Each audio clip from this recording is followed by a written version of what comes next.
நாகர்கோவிலில் புனித அல்போன்சா திருத்தல ஆலயத்தில் திருவிழா கொடியேற்றம் முத்துக்குடைகள் அணிவகுப்புடன் நடைபெற்றது.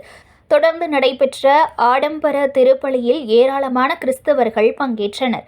கன்னியாகுமரி மாவட்டம் நாகர்கோவிலில் பிரசித்தி பெற்ற புனித அல்போன்சா திருத்தல ஆலயம் உள்ளது.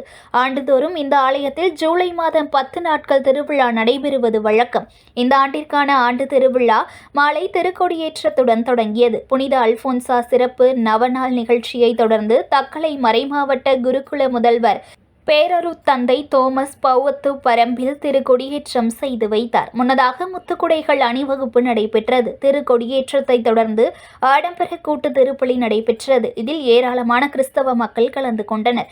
10 நாட்கள் நடைபெறும் இந்த திருவிழாவில் திருப்பலி, ஆடம்பர கூட்டு திருப்பலி, மலையாள திருப்பலி, இலத்தின ஆடம்பர கூட்டு திருப்பலி, மலங்கரை கத்தோலிக்க வழிபாட்டு முறையான திருப்பலி, நற்கருணை ஆராதனை, நற்கருணை பவனி உள்ளிட்ட நிகழ்ச்சிகள் நடைபெற உள்ளன.